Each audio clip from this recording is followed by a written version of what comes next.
Amados, aproveitando que vocês estão em pé, abram a Bíblia comigo, no Evangelho qual escreveu Mateus, no capítulo 7,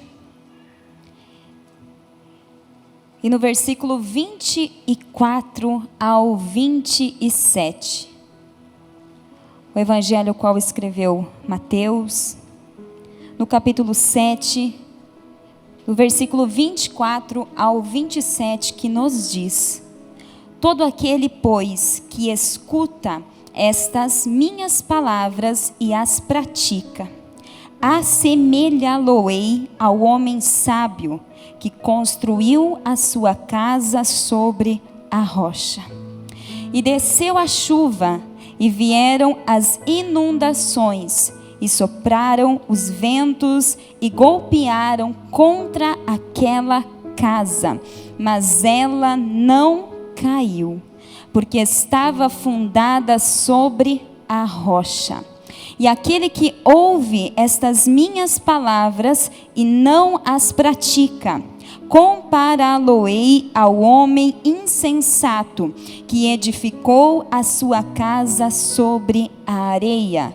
E desceu a chuva, e vieram as inundações, e sopraram os ventos, e golpearam contra aquela casa, e ela caiu. E grande foi a sua queda. Amém? Podem se assentar, glorificando e exaltando o nome do Senhor. Amém? Quero estender a minha gratidão a Deus. Silvair já falou, mas não posso deixar de falar também. Agradecer a Deus por esta oportunidade que estamos aqui, conhecendo esta amada igreja, a qual nós já aprendemos a amar. Assembleia de Deus, Ministério da Família. Um lugar de resgate, um lugar de restauração, um lugar de cura, um lugar para pertencer. Você pode dar um glória a Deus por isso? Louvo a Deus pela vida do pastor Oséias, pastora Eliane, que Deus abençoe poderosamente, recebam todo o nosso carinho e também já estamos em intercessão por vocês, porque sabemos o quão desafiador é estar na frente de um trabalho, de uma igreja e principalmente com esse propósito voltado à família. Louvamos a Deus pela vida da doutora Rita. Já posso dizer que é minha amiga. O Senhor me presenteou, Rita. Que Deus te abençoe. Pastor Anderson, obrigado por tudo que vocês plantaram na nossa vida. Pode ter certeza que essa terra é fértil, que vocês irão colher. Obrigado pelo carinho. Os irmãos, demais pastores. A nossa vinda aqui é algo que eu nem sei explicar. É algo de Deus. Há mais de um ano quase um ano, acho, né, Rita? Conhecemos um ano, né? A Rita, ela começou a fazer cursos conosco, alguns amigos em comum. E o Senhor veio trabalhando, e o Senhor veio falando.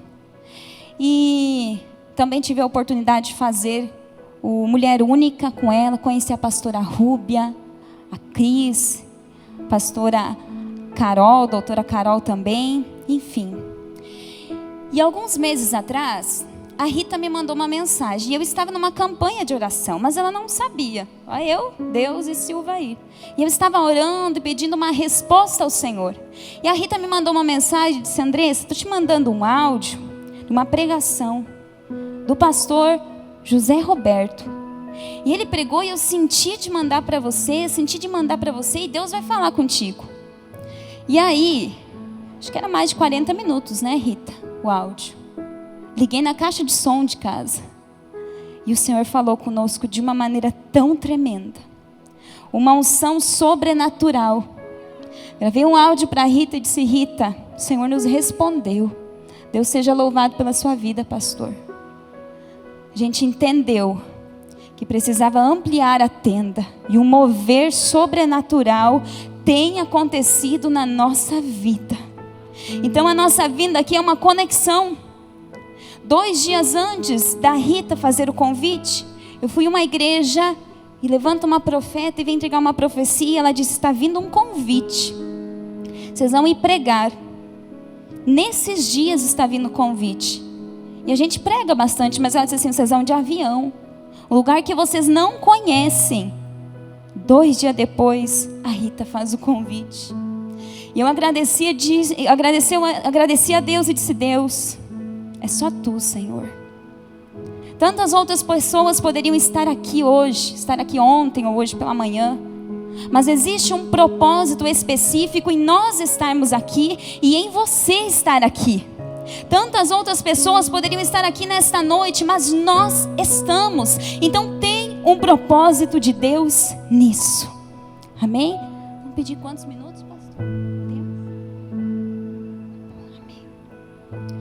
E esta palavra que nós acabamos de ler, o Silver me acordou amanhecendo o dia e disse: amor, vem orar comigo, o Senhor falou comigo aqui, eu sei que vai falar contigo também. E aí o Senhor mudou os planos, mas essa palavra estava fortemente no meu coração. Nós estamos aqui vivendo um momento tão especial. Ontem à noite, hoje pela manhã, nós vivemos um momento de crescimento, de aprendizado na palavra de Deus, pela inspiração do Espírito Santo. E eu desejo que você coloque em prática tudo aquilo que você ouvir, não só de mim, não só do Silvair, mas aquilo que você ouvir nesse santo lugar. Coloque em prática. E nós estávamos orando para a mensagem desta noite e o Senhor nos deu um nome, alguns dias atrás já: o propósito do lar. E eu quero que você fale bem alto, como se fosse um brado esse tema. Eu quero que você declare neste momento, juntamente comigo, esse tema: o propósito do lar. Vamos lá? O propósito do lar. Esse tema o Senhor colocou no nosso coração. E eu fui pesquisar, a gente trabalha já há alguns anos, né, com propósito e tal. E eu fui pesquisar o que significa a palavra propósito, de uma forma bem simplista. No dicionário nos diz que a palavra propósito significa a intenção de fazer algo.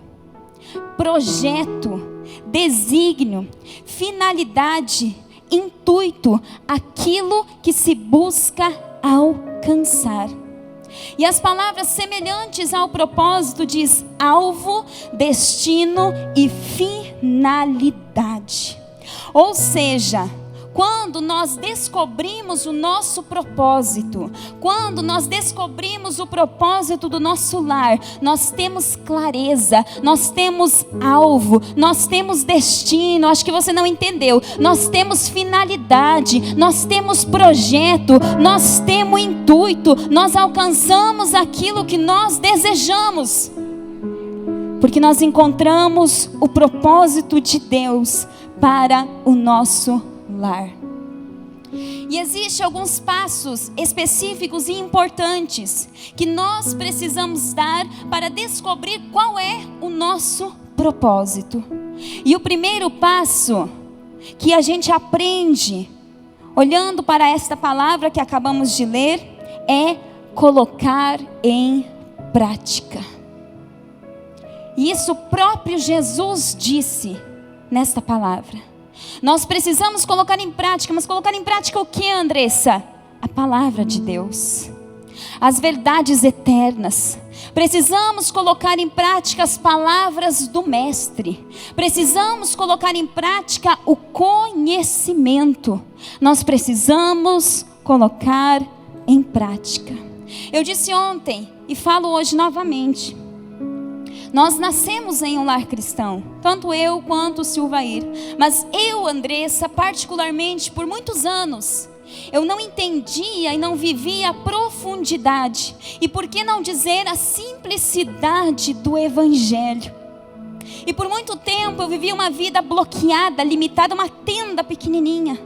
Mas o Senhor começou a falar, o Senhor começou a moldar, o Senhor começou a trabalhar. E eu comecei a entender por que que as coisas estavam do jeito que estavam. E eu comecei a entender que as construções que eu fazia era apenas no ouvir. Ouvir e pouco praticar.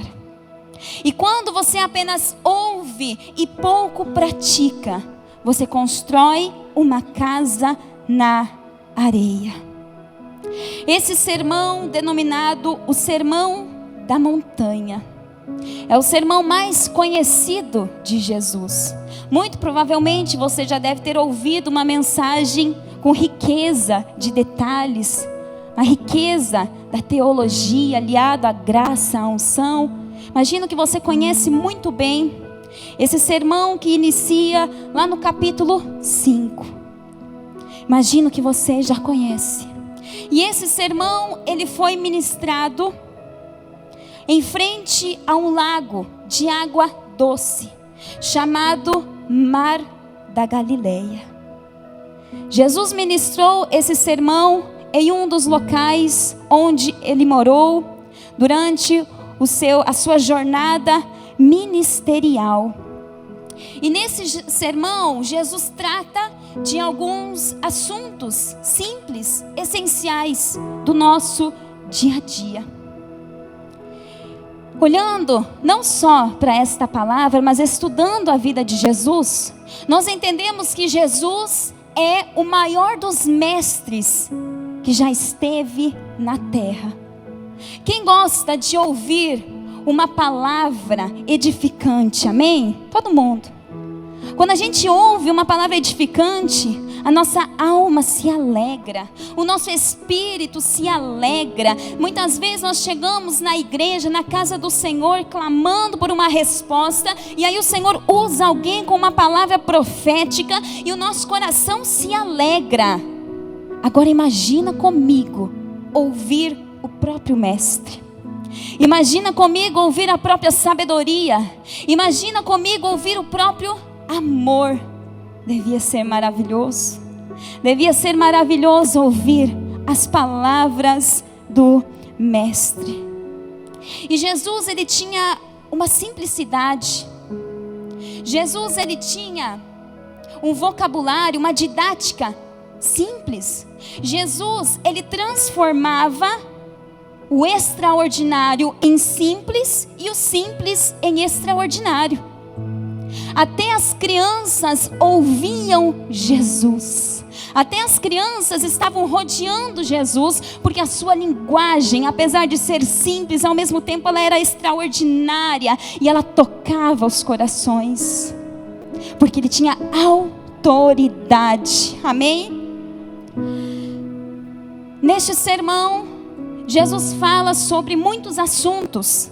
Ele fala sobre a influência do cristão, sobre o caráter do cristão. Ele fala sobre relacionamentos. Ele fala sobre jejum. Ele fala sobre ansiedade. Ele fala sobre divórcio. Ele fala sobre assuntos do dia a dia. Mas no capítulo 7, onde ele se encaminha para o encerramento deste sermão, ele fala uma parábola. Uma breve parábola, uma pequena parábola dos dois construtores. E ele fala esta parábola. Jesus encerra o sermão dele contando esta parábola para exemplificar aquilo que ele havia ensinado. E aí Jesus, ele começa a falar sobre esses dois construtores. Se eu apenas lesse esta parábola e dissesse amém, você já teria recebido a tua bênção, porque é a palavra que nos toca, é a palavra que penetra o nosso coração, é a palavra que nos renova, é a palavra que renova a nossa fé. Então, se eu dissesse amém, você já seria renovado, você já sairia daqui com a tua bênção, porque você ouviu a palavra. Então Jesus fala sobre esse sermão, Jesus fala sobre essa parábola dos dois construtores. E eu parafraseio na mensagem que o Senhor colocou no meu coração. Ele fala sobre os dois construtores, e eu parafraseando digo para você: os dois tipos de lares. Os dois tipos de lares. Entenda o seguinte: não tem como você entender e viver o propósito de Deus somente ouvindo. Não tem como. Não tem como somente virmos à igreja e ouvir. Isso não faz nós vivermos o propósito de Deus. Você vai viver o propósito de Deus quando você ouve e quando você pratica. Existem dois tipos de lares. Aqueles que ouvem, sempre estão ouvindo e buscando e ouvindo e ouvindo e ouvindo. E existe o lar que sempre está buscando, está ouvindo, mas está praticando. E se nós olhássemos hoje primeiramente para o nosso lar interno, quem nós somos? Aquele que somente ouve ou aquele que ouve e pratica? E lá na nossa casa, lá no nosso lar, quem somos? Aqueles que ouvem, somente ouvem, ou aqueles que ouvem e praticam? Dá para você dar um glória a Deus? O que nos desperta para o propósito do lar? O que nos desperta para a transformação? O que faz acontecer uma transformação num casamento, num relacionamento, numa comunicação? Não é somente o ouvir, mas é o ouvir e o praticar. Não adianta adquirir conhecimento se não tem prática.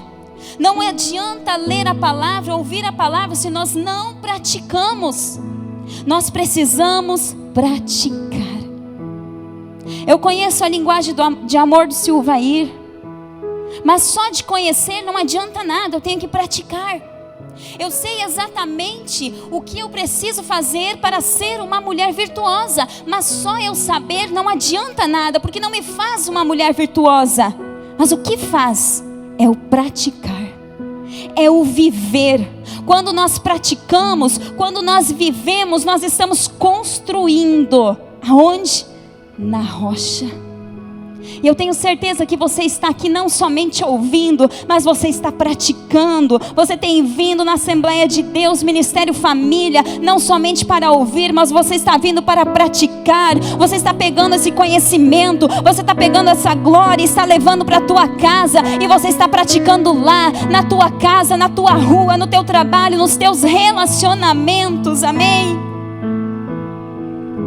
Sexta-feira tiveram mais uma turma do Casados para Sempre. O que transformou e o que vai transformar a vida daqueles casais não foi tanto conteúdo, Rita, que vocês ministraram com maior excelência, zelo e cuidado, mas é o praticar.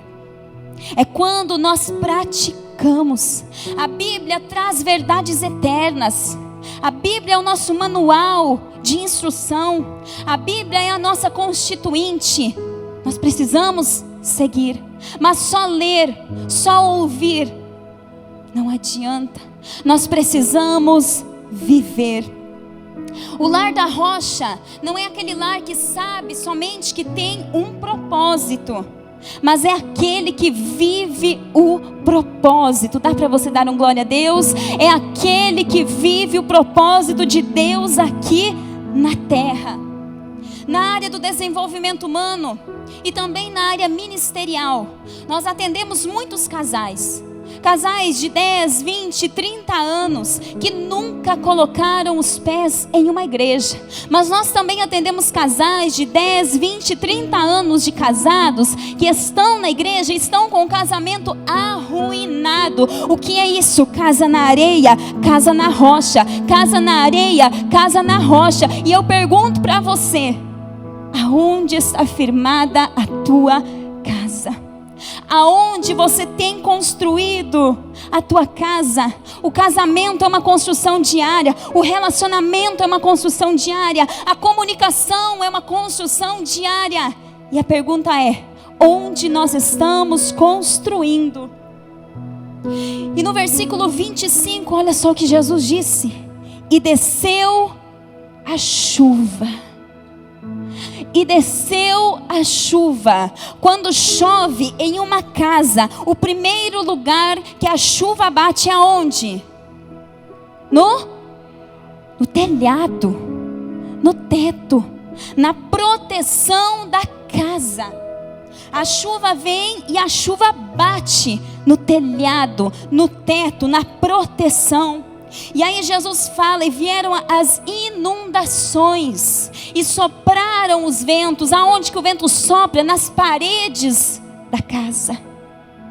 Nas paredes da casa. E aí vem as inundações. Imagina aquela chuva forte, imagina aquele temporal, imagina aquela chuva torrencial, e aí vem e inunda a casa. E estudando essa palavra, o que a gente entende? Que toda a casa foi atingida. Toda a casa foi atingida. Nunca houve tantos ataques contra as famílias. Nunca houve tantos ataques contra a identidade da família. Nunca houve tantos ataques contra o propósito de Deus para a família. Estão atacando as nossas casas. Você não pode esquecer que nós estamos em guerra aqui no mundo. A nossa casa está sendo atacada a todo momento. O nosso lar é atacado. A nossa família é atacada. E Jesus nos fala que as duas casas foram atacadas, tanto a casa da rocha quanto a casa da areia. As duas foram atacadas.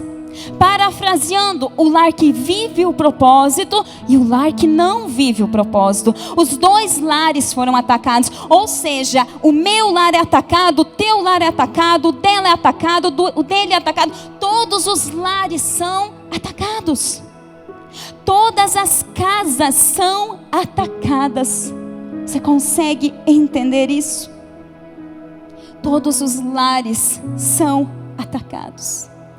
E aí Jesus diz que aquela casa que foi construída na rocha, ela permaneceu de pé, ela não caiu, ela não caiu. Será que você entendeu? A casa que foi atacada, mas ela estava firmada na rocha, ela não caiu, mas permaneceu de pé. Agora você está entendendo porque você não desistiu do teu casamento. Agora você está entendendo porque você não desistiu da tua família. Agora você está entendendo porque você luta tanto, porque a tua casa não caiu. Não é por méritos teus, não é porque você é uma boa esposa, um bom esposo, mas é porque a tua casa está firmada na rocha. E pode vir a tempestade, pode vir o vento forte, mas casa na rocha não cai. Casa que está firmada na rocha não cai.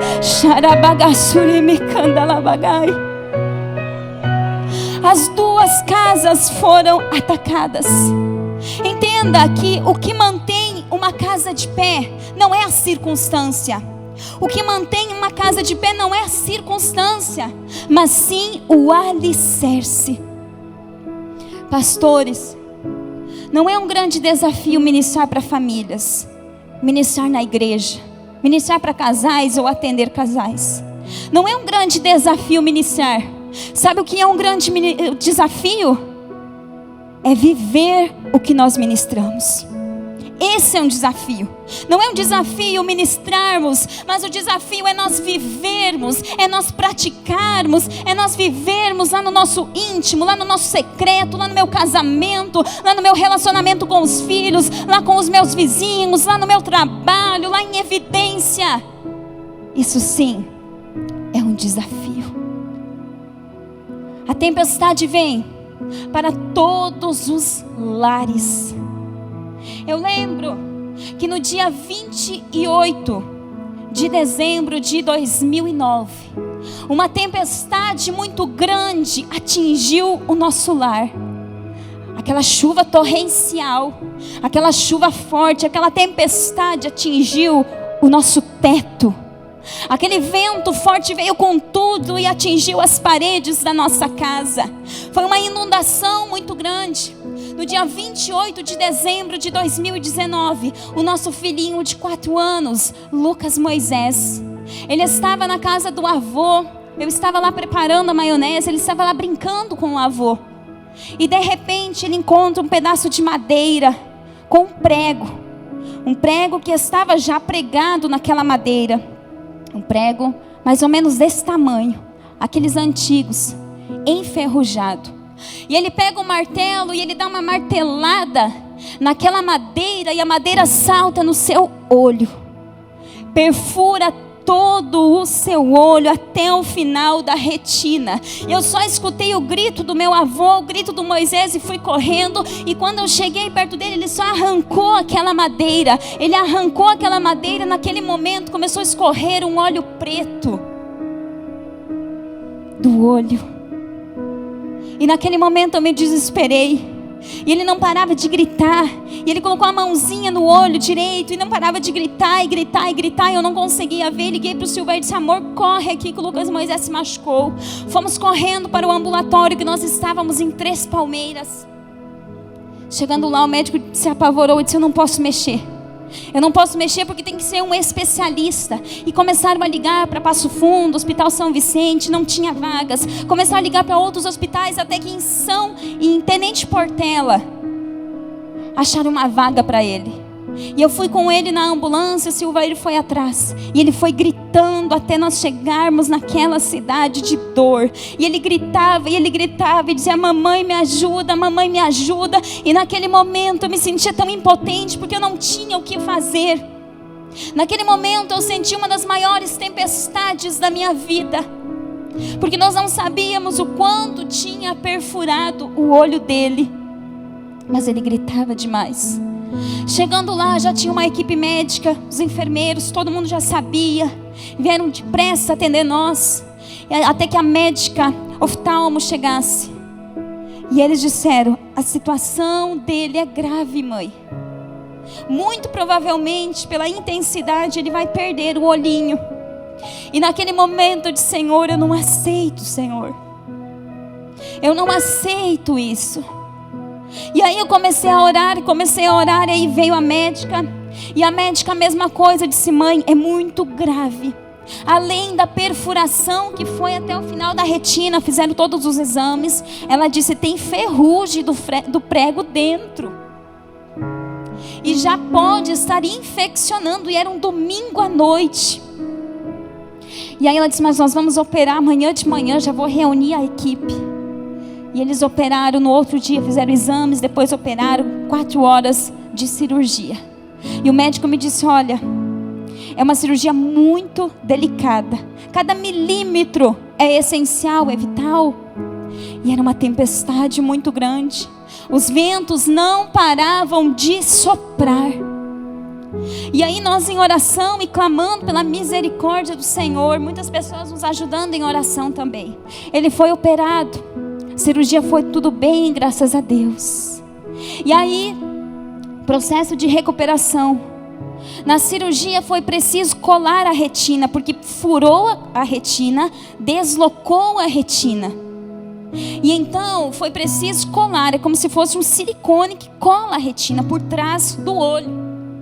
E aí 30 dias depois, na revisão, a médica disse assim: nós vamos operar de novo, porque a retina já está colada.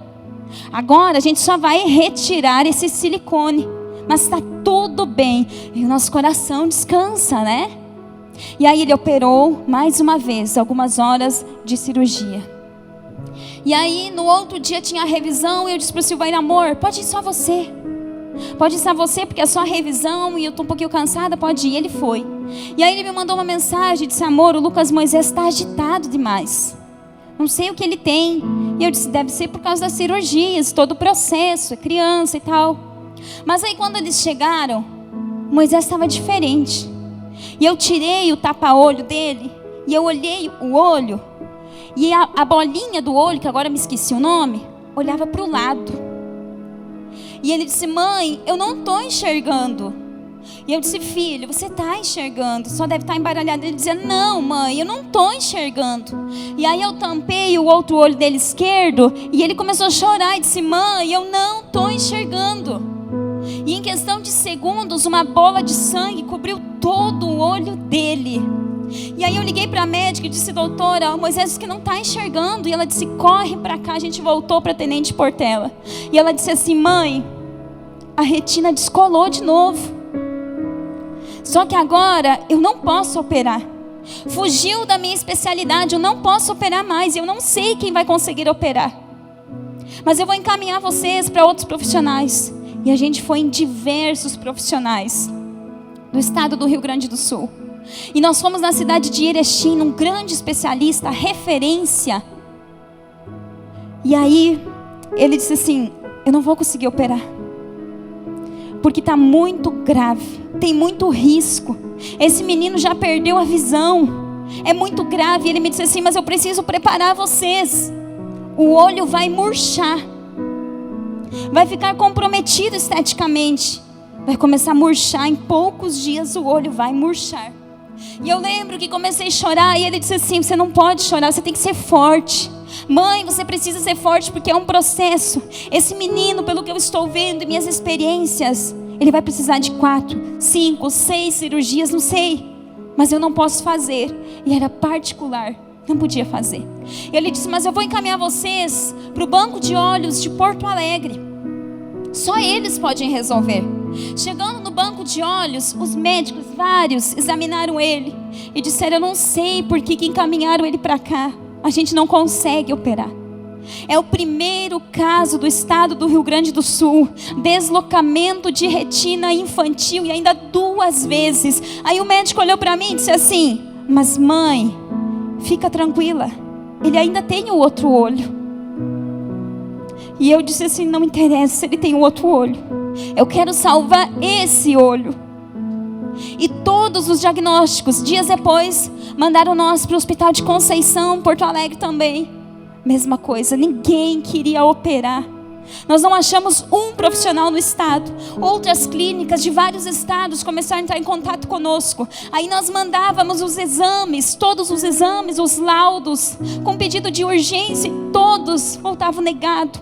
Tudo particular, e todos voltavam negados, porque a situação já estava grave demais. E aí a minha tia me ligou e disse: Andressa, eu achei aqui na internet, coloquei no Google e achei na internet um médico de Santa Catarina. E eu liguei lá. Ele não opera criança, mas ele é um grande especialista. E ele aceitou ver o Lucas Moisés. Naquele dia eu fiz jejum, naquele dia eu fui orando, Silvaina em oração. E a gente foi lá. Quando eu entrei no consultório do médico, eu vi um porta-retratos lindo da família dele. E aí eu disse para ele, chorando, eu disse: doutor, o Senhor é pai. O Senhor sabe o que nós estamos sentindo. Então, por favor, opera o nosso filho. E ele examinou, viu todos os exames. E ele suspirava e suspirava. Ele disse: eu nunca fiz uma cirurgia assim em todos os meus anos. Ele disse: mas eu vou fazer essa cirurgia. Eu vou fazer a cirurgia desse menino. Mas tem uma coisa, eu não garanto os resultados. O que pode acontecer é nós estancar a hemorragia e nós colar a retina. Mas a visão, dificilmente, o que consta os exames, ele vai recuperar, dificilmente, porque é o segundo deslocamento de retina. E já fazia mais de 40 dias do segundo deslocamento. E aí eu disse: doutor, por favor, opera. E ele decidiu operar. Marcamos a cirurgia no hospital da Unimed. Ele foi, fez a cirurgia também, horas da operação, horas na operação. E antes dele entrar no bloco cirúrgico, ele me abraçou e ele disse: mamãe, tem alguém do teu lado. E eu disse: filho, não tem ninguém do lado da mamãe, só está eu e você. Ele disse: não, mamãe, tem alguém ali, ó, de branco.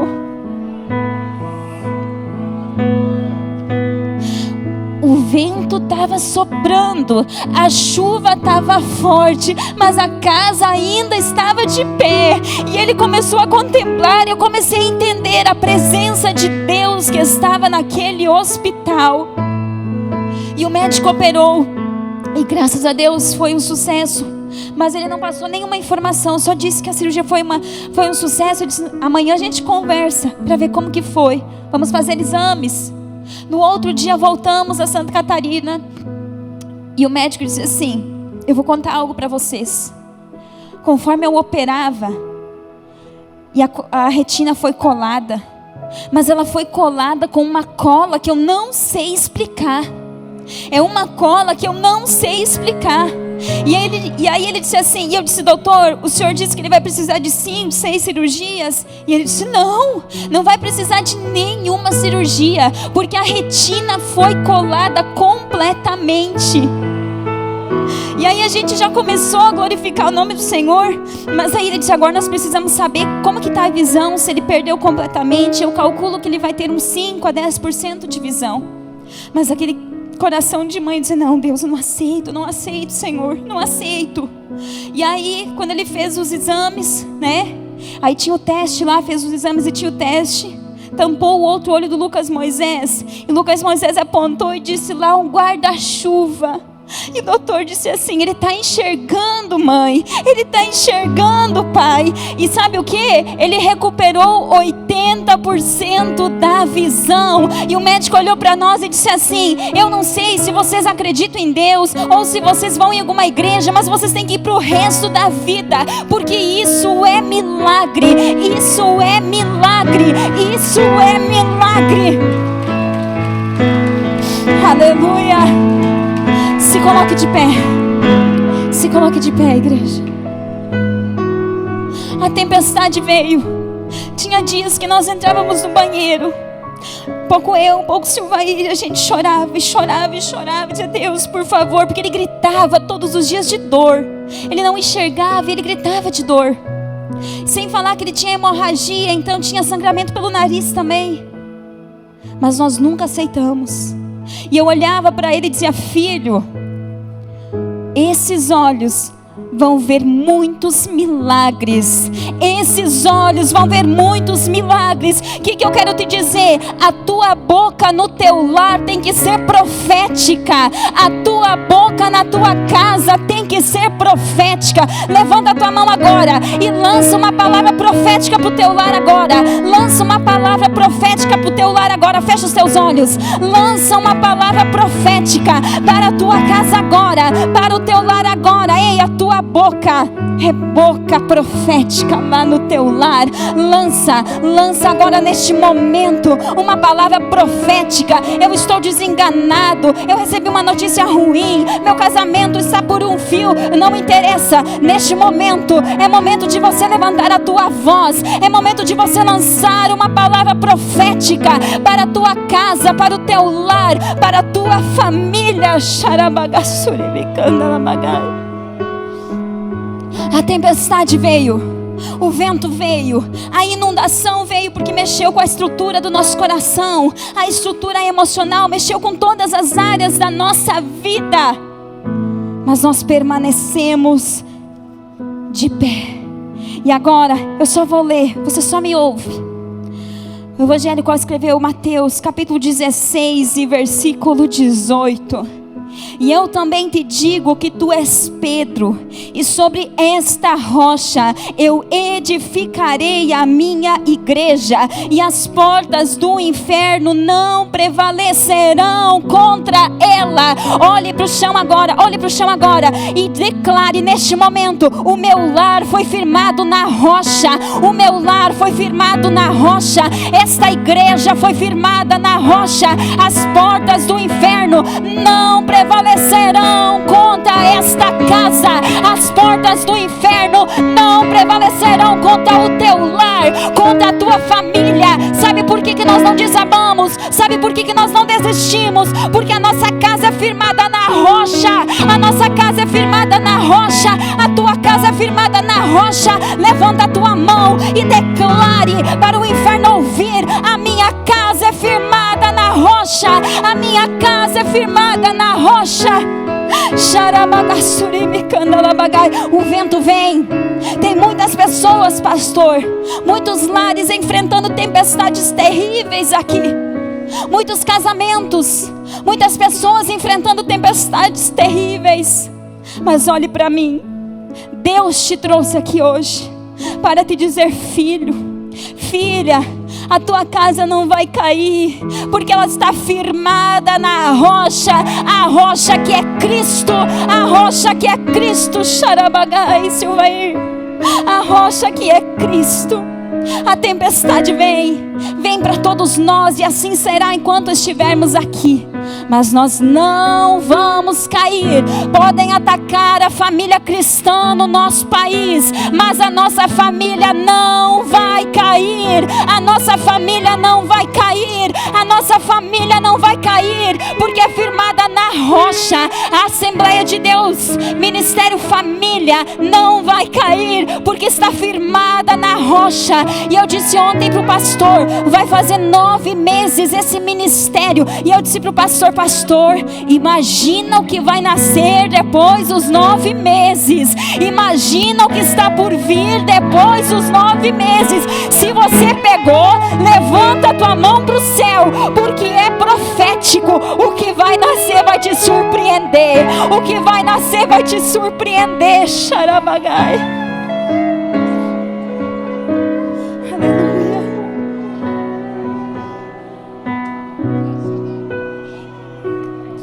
Casa na rocha, casa na areia. Você está do lado do teu familiar? Você está do lado do teu cônjuge, dos teus filhos? Pastor, me permita. É possível os pastores que estão aqui estarem ao lado das suas esposas nessa oração? Aleluia. É noite de restauração. Oh, aleluia. É noite de construção de alicerces. O vento está batendo, o vento está soprando, mas a rocha que é Cristo, fique do lado da tua família. Aleluia. Eu quero que você, ao lado, assim que você chegar, Aleluia. os dois, o casal, vem aqui, Andressa, olha para o chão, bate o pé assim. É rocha ou é areia? É rocha, está na rocha. Diga para o inimigo, eu estou na rocha. Diga para o inimigo, eu estou na rocha.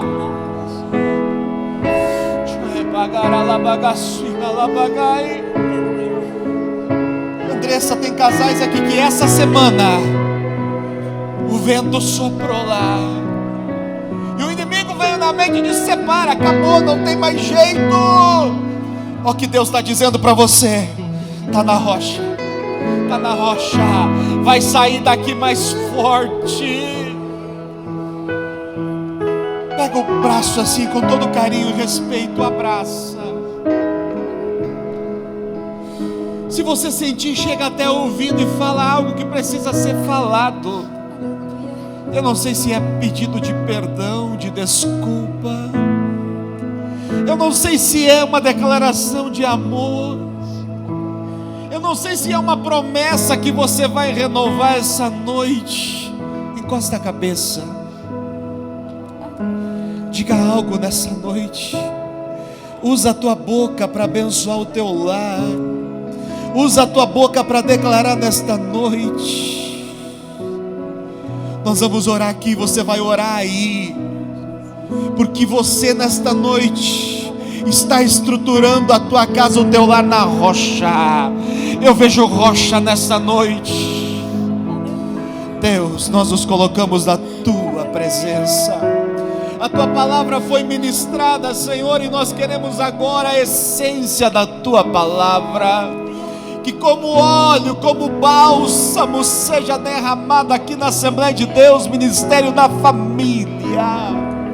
Que esse óleo comece a descer sobre a cabeça do pastor Oséias, a sua esposa, e comece a descer sobre a cabeça dos outros pastores, do diaconato, de todo o quadro de obreiros, de todo o Ministério da Família, de onde houver uma família abraçada, que esse óleo desça, esse óleo de cura que vai curar as feridas, que a partir de hoje o amor venha a ser comunicado, que a partir de hoje o amor verdadeiro e sincero venha a ser, Senhor, vivido, que haja fidelidade, que haja restauração de identidade,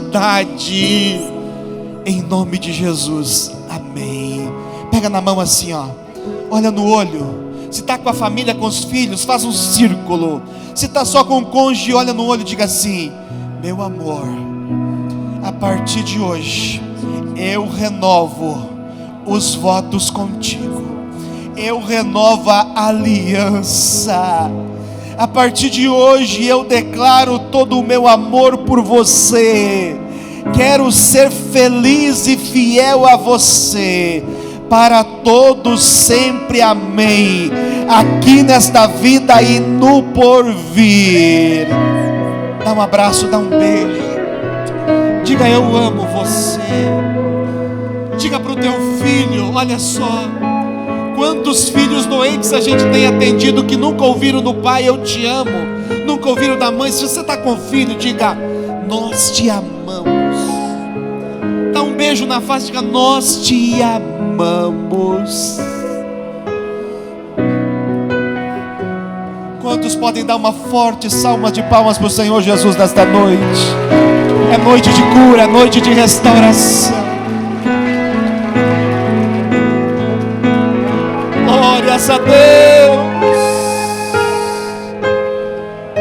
Tem cônjuges que estão sozinhos aqui, mas quando chegar em casa vai receber um abraço de carinho, porque o anjo foi lá, visitou lá a casa. Pastor,